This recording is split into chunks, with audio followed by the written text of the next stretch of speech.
Hi, I'm Molly Deutschbein. I'm a doula in Rochester, New York. Back in September of 2018, I gave this talk to our local doula cooperative. I was elected as their president over the summer, and I really felt like it was important for us to talk about the things that nobody likes to talk about, especially money. Here in our area, doulas generally are very good-hearted and generous people, and they tend to charge very little money for their services. And so I developed this talk as a way to illustrate how important it is for us to charge what we're worth and how to determine what that might be. So you may find that the numbers in this talk, they're in American dollars, and they're generally pretty regional. Rochester is a small northeastern city that's relatively affordable. Other places you would need to charge a lot more, and I think there are very few places where you would charge less because cost of living, most places would be equivalent to what the cost of living is here. So let's get started with our talk. So why is pay equity so important to me?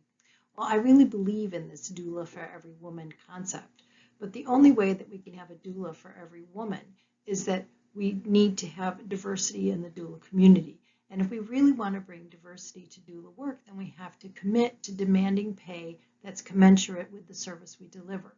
The time that a doula takes from her family must be compensated at a living wage per hour, or we relegate the field to affluent women who can doula as a hobby or as a charity if they see it as mission work. So this idea of making sure that we're charging enough so that a woman who is responsible for supporting her family is important for raising all women up, particularly if we want women in excuse me, communities that are impoverished or are underserved or who are dealing with lots of other inequities. If women are working as doulas, we want them to be able to afford to be a doula instead of having to doula in their free time while they're trying to find a job that can help support them and their family. So once upon a time, I was a young doula. And I wasn't even a doula back then, 28 years ago. We didn't call ourselves doulas. We were birth attendants. And I started out teaching Bradley childbirth classes. And as part of being a childbirth educator, I went to births. And so I asked people if I could go. And back then, we didn't charge. I didn't charge. It never even occurred to me to charge to go to a birth. I charged the most money. My childbirth class was the most expensive one. I think I charged $200 for 10 classes. This is back in 1990. And then if it worked out that I could go to a birth, I would go to a birth. But if I was unavailable or I don't know, something came up, the kid had a birthday or it was a holiday, I didn't go because there was no money changing hands. Nobody was on call 24/7. This was before there were cell phones. So there was not the pressure of being a paid provider or making a promise. It was, if it worked out, it would be great. So that's where my experience as a doula began. And then over the years, as we came up with this word doula that was assigned to this job, and people started taking money for it and setting aside time and having expenses associated with the work. And when you commit to someone, you know, making that promise to them might mean that you miss Christmas dinner or you may miss a child's birthday party or a baseball game or whatever it is. Then the field began to be more professional in the compensation way, along with us getting more official training as birth attendants. So why talk about economics? And why is economics applicable to such a soft, warm, fuzzy occupation as being present for women as they're giving birth? Well, the word economics is about the branch of knowledge concerned with the production, consumption, and transfer of wealth. And if you are doulaing, now that it has become a source of income and a reliable service that's being provided, we can't think of it in terms of how do we produce our doula services, how are they consumed by the public, and how is wealth transferred around the doula community, around the birth community, from our clients to ourselves, and how are we spreading it around all the doulas so that all the doulas are making a living wage when they're delivering doula services. And that's relevant to the second definition, which is the condition of a region or group as regards material prosperity. We want doulas to have some material prosperity because that's what allows a doula to be a doula, a professional doula, someone who goes to births and carries knowledge, wisdom, skills, and is able to be reliable to her community. If a doula is merely a volunteer, volunteers are wonderful, but that means she doesn't carry the same kind of obligation for possessing knowledge or reliability in terms of showing up. So when we have well cared for, well-resourced doulas, well-appreciated doulas, that is prosperity. And in our country, prosperity is measured as money. Sorry for my slurring here. So some of the things that have influenced what I'm going to talk about today. A long time ago, I read this book, Your Money or Your Life by Vicki Robin, and it was really life-changing for me. It made me think about the time that I have to spend and to spare as a resource for me that I get to make decisions about. And if you haven't read that book, I think you'd find it really interesting. And then the other one is an oldie but a goodie. It's called The Heart Has Its Own Reasons. And it took me through a process of really looking at, as I was approaching a job, what did it mean in terms of opportunity costs and other costs, as well as just making how many dollars per hour? What did it mean to my family for me to be working? And I think this applies to partners or fathers just as much as it does to the mothers in the family or the birth givers. Working has its own costs. And when we're just looking at $1 per hour, what are the other additional costs that come with that? So those two books both influenced me a great deal. And this concept of balance in life. How can I have my family? How can I have a career? How can I have health and friends? And as doulas, we really need to think about this. I came off a string of births last summer that were really difficult. I was at a beautiful birth last weekend, but there was a moment there with a shoulder dystocia where the dad was freaked out. The delivery person, the person who was attending the birth and delivering the baby, was freaked out. All the staff in the hospital showed up in the room. It was only a minute and a half, but I'll tell you, that left me really frazzled. So taking care of myself is really important, because what's left of me after I take care of the dad who was totally freaked out, and it leaves a residue that I need to sort out for myself. When every birth is lovely, then I come home full of oxytocin and I'm filled. But when births aren't lovely, then I need to do some work for me. So taking care of my health, making sure I have friends who are helping to keep me well-resourced. I'm so lucky I get to do work that I love, and making sure I have time for family. Those are the things that I think most of us as doulas are thinking about in terms of life balance. And that's it. We only get to have one life. What is it, as Mary Oliver would ask, what is it that you plan to do with your one wild and precious life? So not everyone's financial situation is the same. A lot of us who are working, and this would be me, need to make a certain amount of profit to put toward our family's expenses. My family, we've had some ups and downs financially over the years, and I've always had a small side business or a big full-time business, some sort of income-making production, because of our family's need for me to be bringing in some income. That was not something that was optional for us. So some families, whoever the doula is, The doula needs to bring home enough money to contribute to the family's financial situation.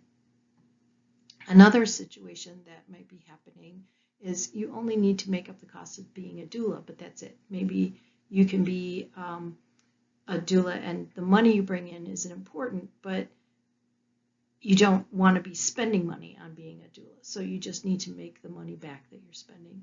And then the third category would be someone who doesn't need to make money as a doula at all, that her family can subsidize her doula expenses. And isn't that wonderful that, you know, they're financially independent enough that it doesn't matter whether or not she makes money.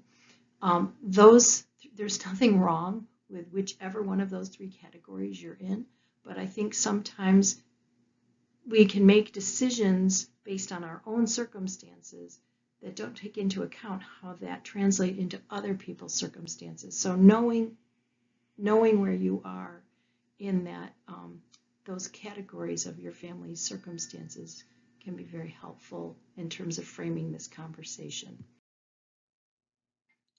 So my interest is, how is wealth produced and transferred in the doula community?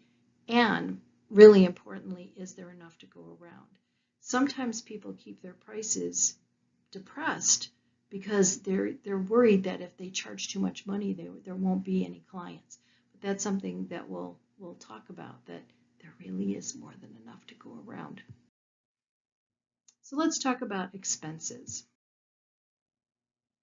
Most people, when they decide to be a doula, decide to take a class, or they take some sort of enrichment, or they'll apprentice with someone. So your initial training is an expense that you're going to have, and ongoing training too. So, and then you also have operating expenses, organizations you might want to belong to, website, business card, promotional things, the supplies that you bring to births, the additional minutes or data on your smartphone if you feel like you need that, books or educational materials for your clients and families, copies of helpful lists, references, etc. And then paying for your transportation and parking. This is Frank, by the way. He's decided he wants to be part of our video. Another expense that you might have is the expense of your doula backup. I have needed backup on a number of occasions, and it's really important to me that my doula backup feels appreciated and wants to back me up again, because knowing that I can depend on her is really important if I get sick or called out of town or whatever's going on. So you may have an expense, or you will have the expense of your backup doula. And then there are the expenses of family care.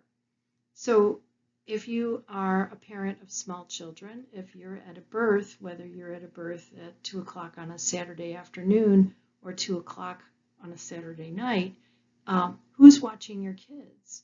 If your partner is watching your children, that's great. But if it's in the middle of the day when your partner needs to be at work, or maybe it's at a time when a family member who said that they would provide child care for you can't do that, well, then that might make it more difficult and more costly for you to have your children cared for. So you need to take into account, how much is it going to cost for you to have someone else take care of your children.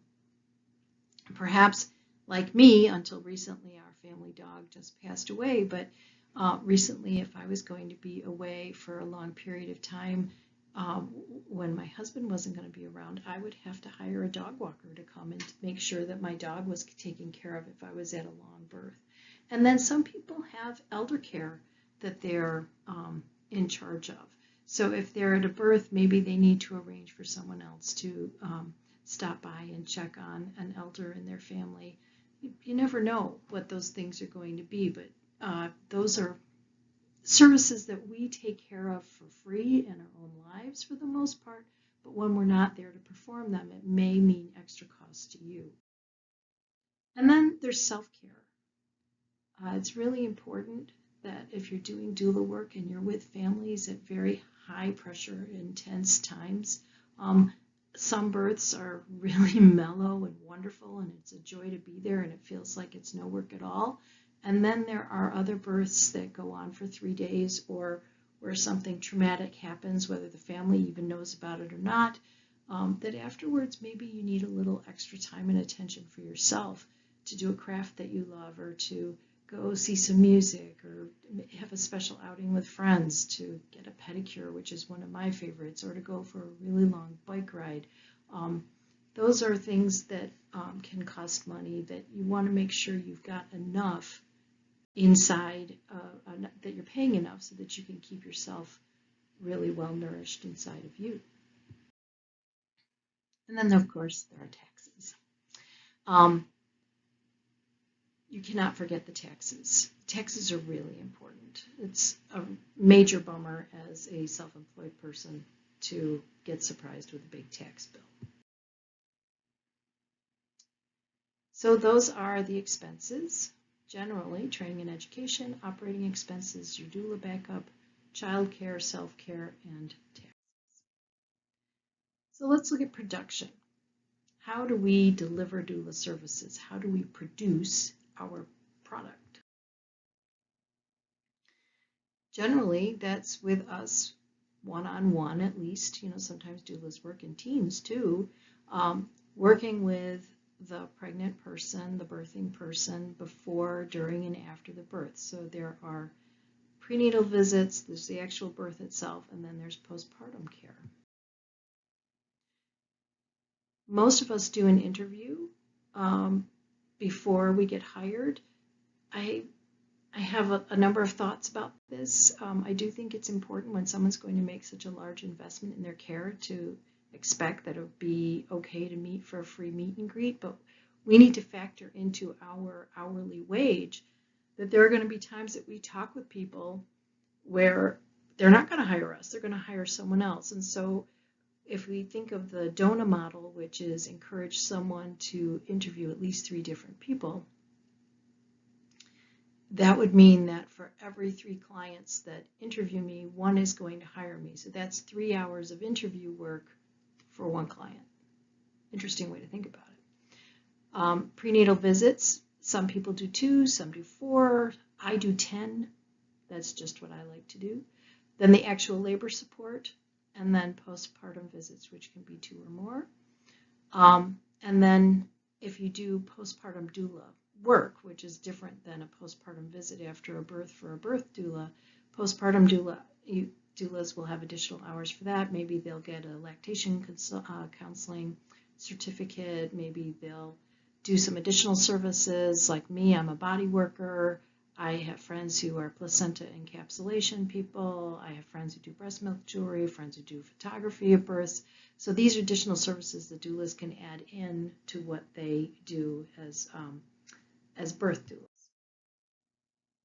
So let's say you're a doula, and we'll just count for a birth that the interview was an hour and a half, and that you did 2 prenatal visits, which took 3 hours, and that for the actual labor support, that was 12 and a half.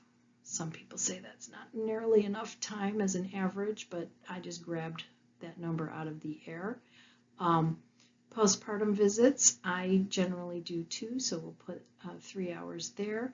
And then for now, we're going to leave out additional services like postpartum doula hours or lactation consultant, etc., like I was talking about. So we're just going to count the actual birth hours, the birth doula-ing that you would be doing for an average birth. We're going to say the production of going to a birth, being a birth doula, takes 20 hours of delivering care. So if we take $500 an hour, which in Rochester has been a standard that I'm trying to change, but it's been a standard. You take that 500 and you divide it by 20, the 20 hours. That looks like $25 an hour for a birth. And you could say, wow, that's a lot of money. I can do a lot with $25 an hour. Remember, we haven't taken any costs out of there yet. This isn't profit. This is your gross income. So we need to take expenses into account before we start getting excited. So when I did this talk, I was charging $17.50 for a birth. I've actually, because of this talk, I've upped my rates to $2,000. And given, I'm going to explain to you why my rate is so high. I think it's still not high enough. I've actually had my clients say that it's not high enough, but right now I'm charging $2,000. But we're going to use this old number because this is the presentation I did back in September. And again, an hour and a half for the interview. I do 10 prenatal visits. We'll say for this client we did 9. So that's 11.25 hours, 15 hours of labor support. For postpartum visits, I put 3. Usually I do 2, but they had one of their 10 visits left over, so we'll count that as 5 hours of work. I don't do postpartum doulaing or other postpartum services. And so for an average birth doula assignment that I have, I'm going to put in 32 3/4 of an hour for each birth at charging $17.50. So when we divide $17.50 by 32.75, we get $53.50 an hour. That looks amazing. Doesn't that look great? However, remember, we haven't taken out any expenses yet, and we haven't accounted for any of the time that goes into making all this happen outside of the actual birth happening. So if you're making $500 for a birth, and that birth is 20 hours of with the client work, then it looks like you're making $25 an hour. So if we think of this as a job, and we're going to talk about the part-time nature of being a doula later, but for right now, let's talk about this as a full-time job. Let's say being a doula was your full-time job. And there are 52 weeks in a year. So now what we want to do is consider, well, you're going to take a couple of weeks of vacation, I hope. You might need to take a week off being sick. And I'm hoping that you'd want to keep enriching yourself and doing some education, maybe going to a convention. So that would mean that you'd have 48 weeks of actually working. If you have 48 weeks and you try to schedule your birth so that there's 1 birth per week at $500 per birth, then that means $24,000 total for the year for this job that you're doing. So that would work out, if you're doing 1 birth per week, that's 19.5 hands-on hours. Now, those of you who are doulas, you're doing other things, right? You're going out into the community, you're promoting yourself, maybe you're part of a co-op like we are, you're doing things on Facebook, you're part of mama groups, going to doula meet and greets, taking classes, doing other things, maintaining the books for your business, and that takes another 10 hours per week, we'll say. So for your 1 birth per week job, you've got your 19.5 hands-on with your clients hours that you're doing, plus another 10 hours of just general administration, networking, education, etc. I think that number's too low. I think you'd be doing more hours than that, but let's just go with that for now. So that gives a total of your actual working hours would be 29.5, so close to 30, instead of just 19.5 hands-on hours. All right, so in my life, because my clients are going to have more prenatal visits than my example that I used before, we have my $17.50 fee divided by the average hands-on birth doula part with my client of 32.75 hours per birth. That gives us $53.50 per hour. That looks amazing. So for my 48 weeks of the year, because I'm also going to take 2 weeks of vacation, I'm probably going to be sick for a week. I was just sick a couple of weeks ago. And my 1 week of being away for education, that gives me 48 births for the year if I do 1 a week. And at $17.50, my gosh, that looks like I'd be making $84,000 a year before any expenses or discounts. Remember, we're not talking about people getting any discounted births. We're not talking about doing any pro bono births. We're talking 48 births at your full fee. So let's look at that. If I actually do 48 births over the course of a year with the number of hours that I put into each birth, if I'm doing 32 3/4 hands-on hours per week, plus another 16 because I've got so much going on, it's going to take me more time for administration, networking, education, etc. That means that I'm working 48 3/4 of an hour per week. That's too many. I don't want to work more than 40 hours per week. So I can't do 48 births per year. Number one, I couldn't physically do it anyway. But number two, if I did that many births, I'd be working almost 50 hours a week, and that's going to make me a bad doula. It's not a healthy way to work. So that $84,000 before expenses, that might look attractive, but it's not sustainable. Take a look at that little person. Get a little oxytocin. Look at that. Don't you need a nursing rhinoceros in your day? Just have to break up the numbers and the stress a little bit with some adorable babies. Okay, so births are time intensive. You can't change the amount of time that you're spending at a birth, so you have to up the price. So if you did if you charged $800 per birth with 20 hours of work per birth, that gives you $40 an hour. Is that better? So you would have 48 births in the year times the 800, and that would be $38,400 before any expenses or discounts. So this is before you've taken any money out of the pot. And again, if you're thinking about part-time work, we're gonna talk about that in a minute. But when you're working part-time, it's always helpful to look at your numbers as a full-time number to give you a really good sense of what it is that you're really making. So we're going to stick with that for now. So over the course of a year and 48 births, that would mean $38,400 if you were charging $800 per birth. And you'd still be doing your 19.5 hands-on hours plus another 10, so that's almost 30 hours a week, making $38,400 before any expenses or giving any clients any discounts. So you've noticed we've only been talking about your gross. How do we determine a profit, like what you actually have to bring back to your family for your hours of being away, maybe even away on special occasions and away in unpredictable ways and at unpredictable times? So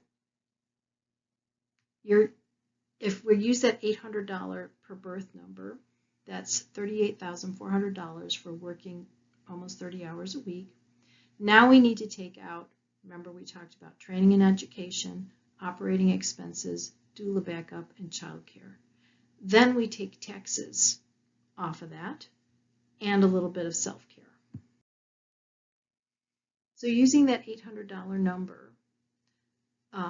if we take out the numbers that I put in for training and education and operating and doula backup, childcare, we come down to you'd have $31,200 left.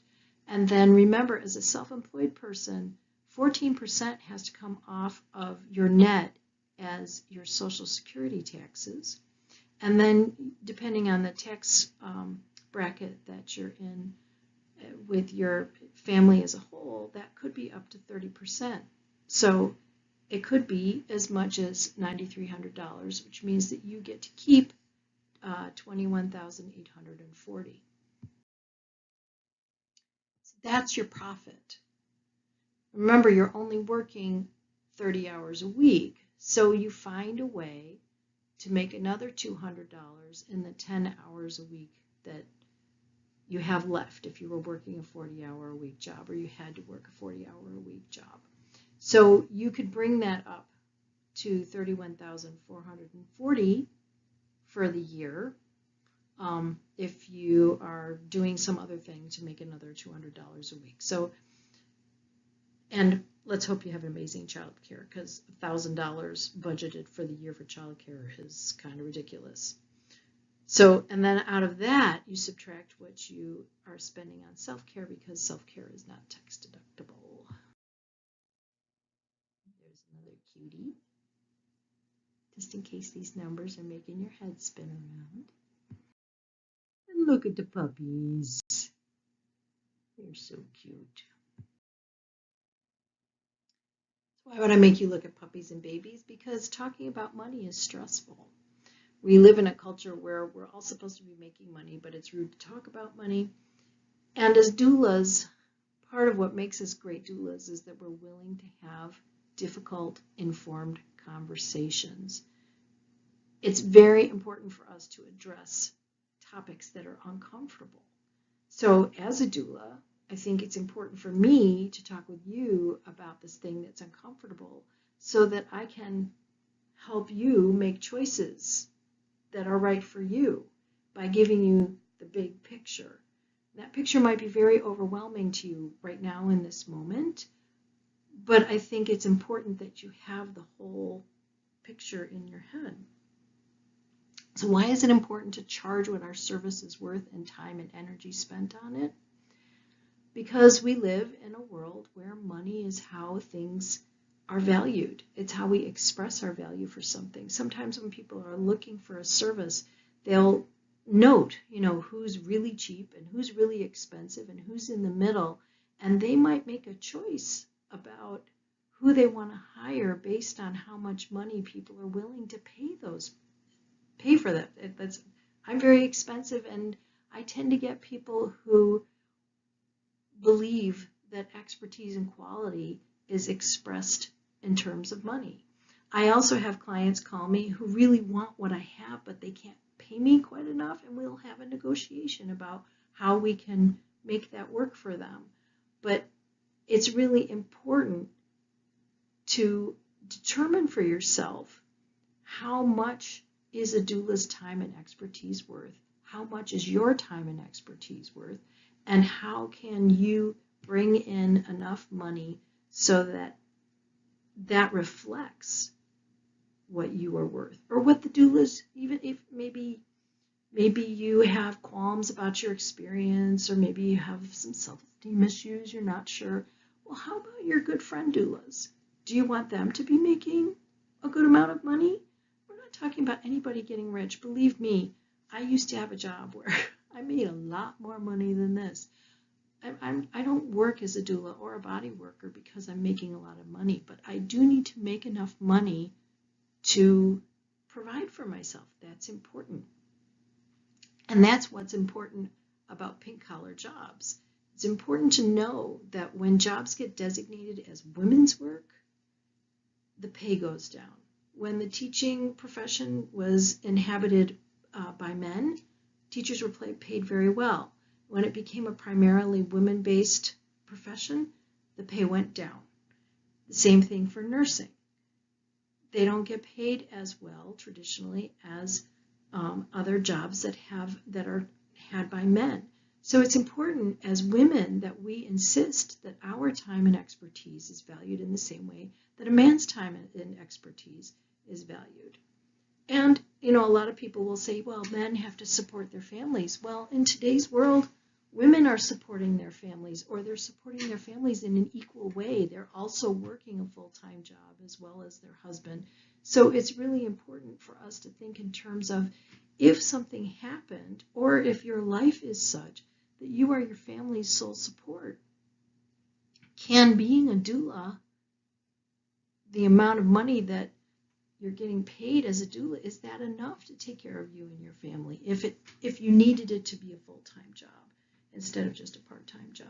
These are really important things to think about, because every person, I believe that every person who's in a job and who's doing it well should be making enough money that they can keep a roof over their head, food on the table. We live in a place where you need to be able to pay for transportation. That those things should be something you should be able to do on the money that you're making without causing hardship to yourself, so that you can do a great job for your clients and be and feel well supported on your own. This is just a personal belief that I have.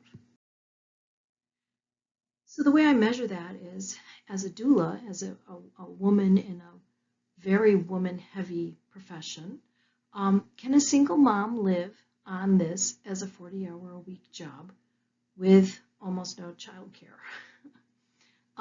So our net that we had for $800 a birth was $31,440. So after charging everybody and then taking out all the expenses, this mom would have $31,440.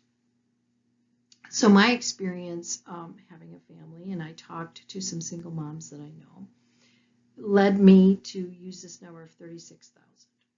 That number doesn't include any health insurance, no retirement, no vacation travel, no safety net, no money for self-care at $800 a birth. If you see that net number, it's not even $36,000. It's not enough for a single mom to take care of herself if she could find 48 births per year at $800 a piece. So just to review where I got those numbers from, we've got the 21,840 is our net, and then down at the bottom that's 39 hours per week. So what if you charged $1,000? That's going to change our numbers. That means that we've got $48,000 because we're doing 48 births at $1,000 a piece.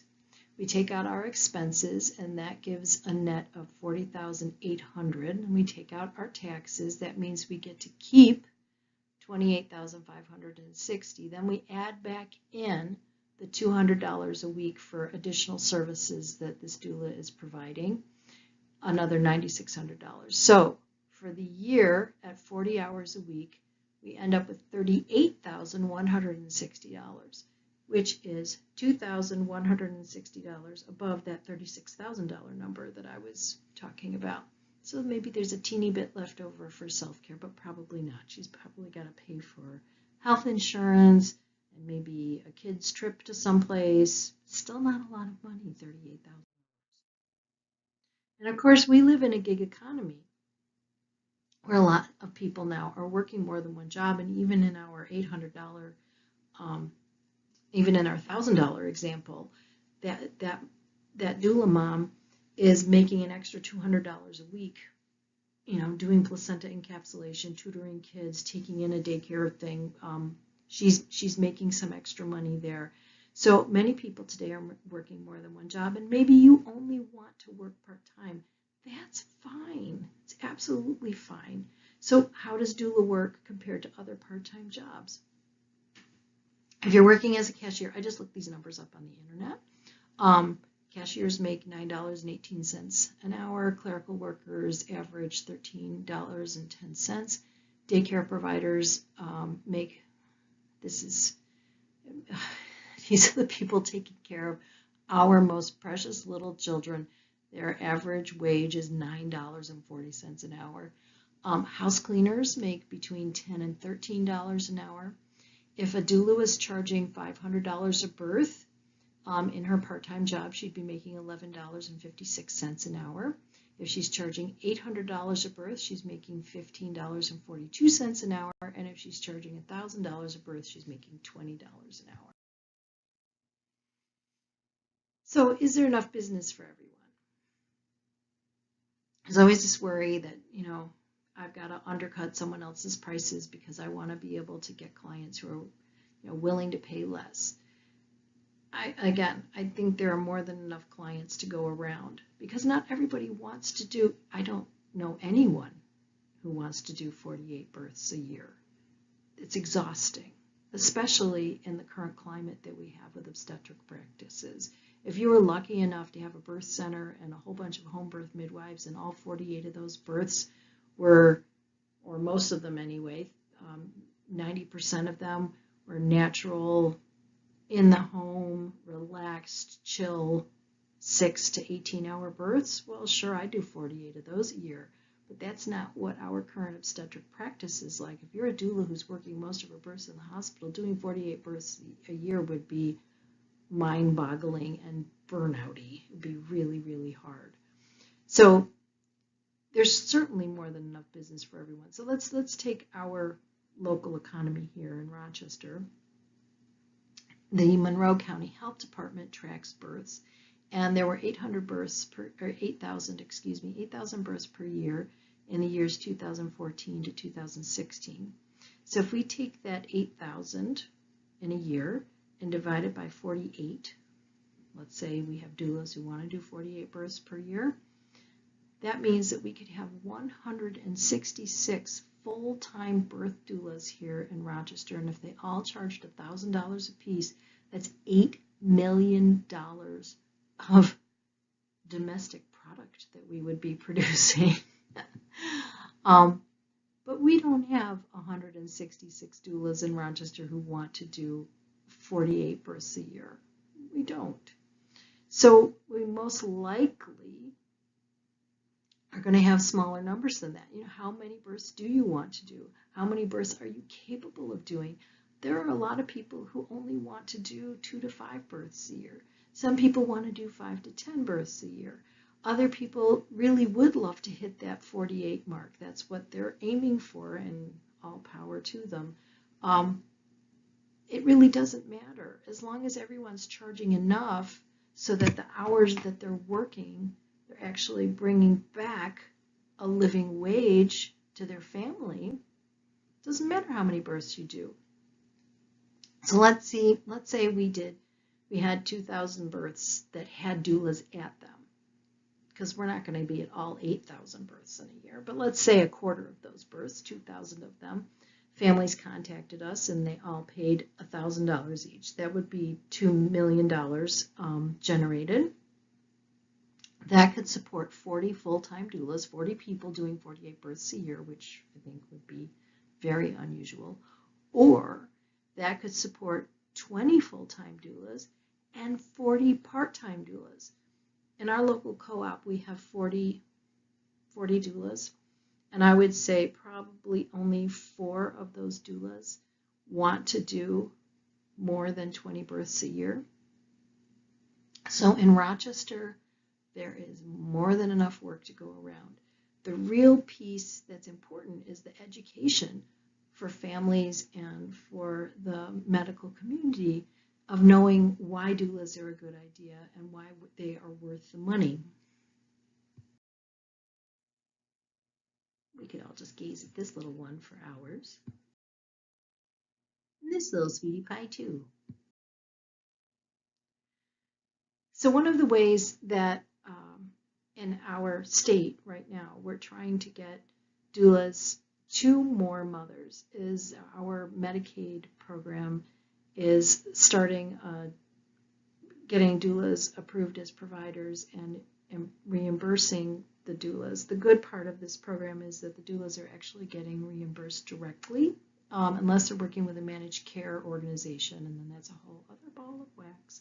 But as long as the doulas are being paid directly, that sounds like a pretty good thing, except that since I did this presentation, I actually know more of the numbers now. They just upped it to with 4 prenatal visits and 4 postpartum visits. If you also do the birth, which is, I think they're reimbursing at $360 for the whole birth, and then the prenatal and postpartum visits, you could do a total of 8, 4 and 4.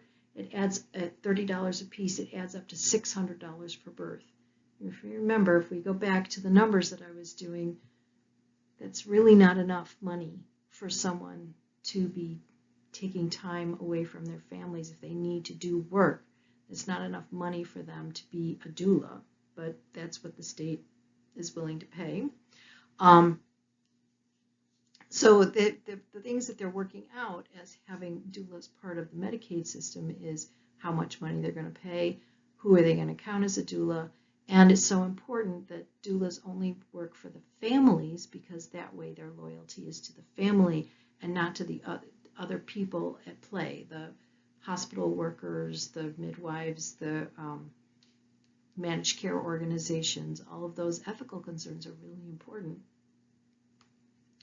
And there are some doulas in different parts of the world who work directly for hospitals or work directly for doctors' practices. They may be willing to pay $34 an hour, but where are the doula's loyalties when her paycheck is coming from someone other than the client themselves? And I really believe that a core part of being what we call a doula is working first for the family, not for the organization.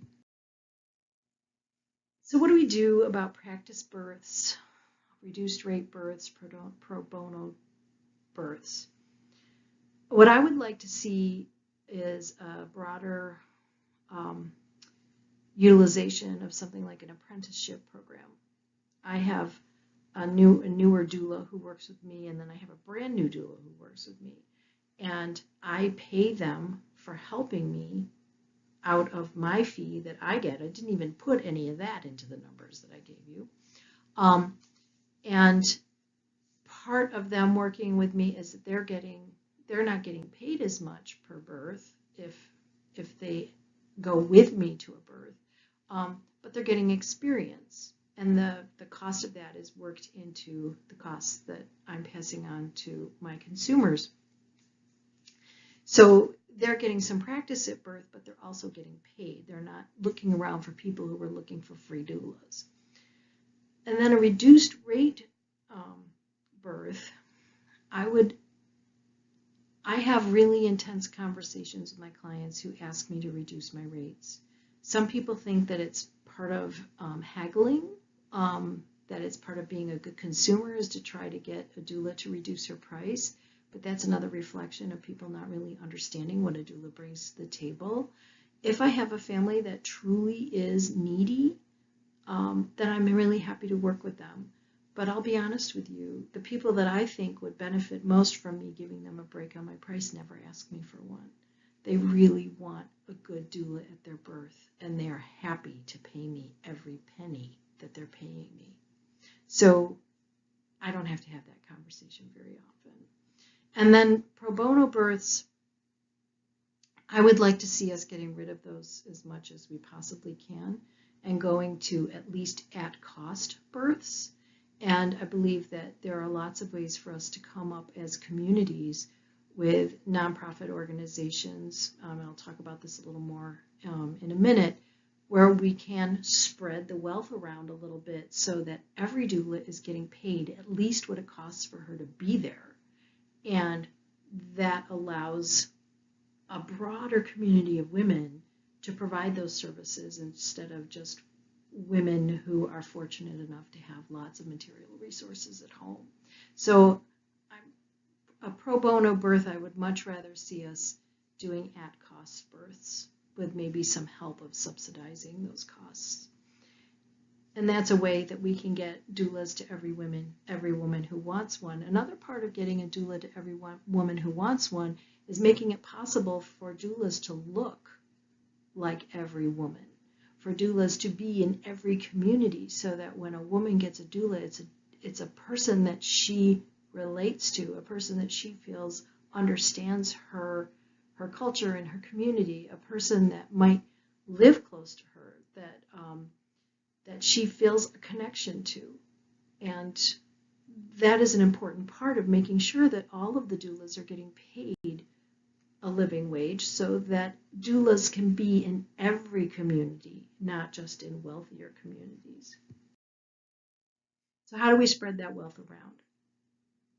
If you're in the first category, which I'm in, and you need to make a certain amount of profit to put towards your family's expenses, charge what you need to so you can be the best doula possible and provide for yourself and your family. In my opinion, given the numbers that I just showed you, that number is going to be at least $1,000 a birth. I'm not going to tell anybody what to charge. It's none of my business in a way. But I think it's important for you to understand, just like we lay out all the pros and cons of different birth choices, I hope I've laid out a sense for you of why, of the different things for you to kind of take into consideration when you're setting your fee, not just for yourself, but for the community at large. If you're in the second category and you just need to make sure that you're paying for yourself being a doula, but you don't need your full fee, then what I would suggest is that you charge the going rate, subtract your expenses, and then donate the rest to an organization providing services to those who can't afford it. And that's one of the things we're working on in our local doula cooperative here, is creating a nonprofit so that there's a place for that money to go, and a place where the local doulas can sign up to provide at-cost births out of this fund that other doulas would be contributing to. And if you can afford to subsidize the costs of being a doula, you don't have to worry about bringing any of that money back to your family, then charge the going rate and donate that full fee to others who can't afford it, or maybe give that money to another doula that you know is providing services to homeless moms or teen moms in a certain program or something. I think it's good to have some structure around those things, but even informal structures are important too. As long as the doulas are able to provide for themselves and their families and stay well educated and competent, keeping that money flowing around means that everybody wins. The better we are as a doula community, it's that rising water that lifts all boats. It's really simple. We just have to find a structure to make it work. So you can be informed and charge what you wish, and you're going to build your own market. So like I said, I'm not telling anybody you have to charge a certain amount of money. Just understand that what you charge has repercussions, whether you're charging a lot or you're charging a little or somewhere in between. And you will build your own market. I really believe this, and as a body worker, I've seen this to be true, and as a doula, I've seen this to be true, that the more you are out in the community, the more work you do, people are going to come to you because you're who you are, not because they read about doulas somewhere. It'll be because they talked to someone who knew you as a doula, and they'll be curious about you. And they're not going to be thinking about your fee so much as about how can they have you at their birth. And a lot of people will look at your fees and they don't want to feel, they want to feel that they paid you enough that they can depend on you and you're going to be there. They don't want to feel like they're taking advantage of you, or they're doing, somehow there's some favor involved one way or the other in you being there for them. One of the nice things about being well compensated is it's a way of establishing a really good boundary.